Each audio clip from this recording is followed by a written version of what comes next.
തടവുകാരിൽ നിന്ന് പണം വാങ്ങിയ ജയിൽ DGIGക്കെതിരെ വിജിലൻസ് കേസെടുത്തു. DIG MK വിനോദ് കുമാറിനെതിരെയാണ് കേസ്. പണം വാങ്ങി തടവുകാർക്ക് അനധികൃതമായ സൗകര്യങ്ങൾ വിനോദ് ചെയ്തു നൽകി എന്നാണ് കണ്ടെത്തൽ. ഇയാളുടെ അക്കൗണ്ടിലേക്ക് പണം എത്തിയതിനുള്ള തെളിവുകളും വിജിലൻസിന് ലഭിച്ചു. വിനോദ് കുമാറിനെ സസ്പെൻഡ് ചെയ്യാൻ ആഭ്യന്തര വകുപ്പിന് വിജിലൻസ് ശുപാർശ നൽകും. അഞ്ജു ജയപ്രകാശ് വിശദാംശങ്ങളുമായി ചേർന്നു. അഞ്ജു, വിചിത്രമായൊരു കാര്യമാണല്ലോ അത്. തടവുകാരിൽ നിന്ന് പോലീസ് ഉദ്യോഗസ്ഥൻ പണം കൈക്കൂലിയായി വാങ്ങുക. എങ്ങനെയാണ് ഇത് പോലീസിന്റെ അന്വേഷണ സംഘത്തിന്റെ ശ്രദ്ധയിൽപ്പെട്ടത്? എന്താണ് ഇപ്പോൾ ഉണ്ടായിരിക്കുന്ന നടപടി?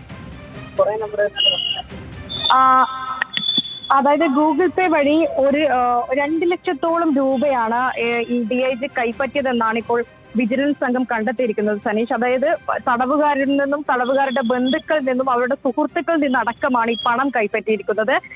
മാത്രമല്ല, പണം വാങ്ങി തടവുകാർക്ക് സഹായം ചെയ്ത് കൊടുത്തു എന്നതും കണ്ടെത്തലിലുണ്ട്. അനധികൃതമായിട്ട് സൗകര്യങ്ങൾ ചെയ്തു കൊടുത്തു എന്നാണ് ഇതിൽ പറയുന്നത്.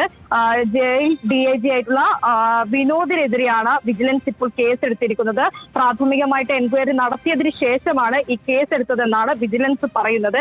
എന്തായാലും ഇനിയിപ്പോൾ സസ്പെൻഷൻ ഉൾപ്പെടെയുള്ള നടപടിക്രമങ്ങളിലേക്ക് കടക്കും എന്നതാണ് വിജിലൻസിന്റെ ഭാഗത്തു നിന്ന് ലഭിക്കുന്ന വിവരം. അതുമായി ബന്ധപ്പെട്ടുള്ള ശുപാർശ ആഭ്യന്തര വകുപ്പിന് ഉടൻ തന്നെ കൈമാറും. എന്തായാലും നിലവിൽ പൂജപ്പുര സ്പെഷ്യൽ ഇൻവെസ്റ്റിഗേഷൻ യൂണിറ്റ് 1 ഇത് സംബന്ധിച്ച കേസ് രജിസ്റ്റർ ചെയ്തിരിക്കുന്നത്.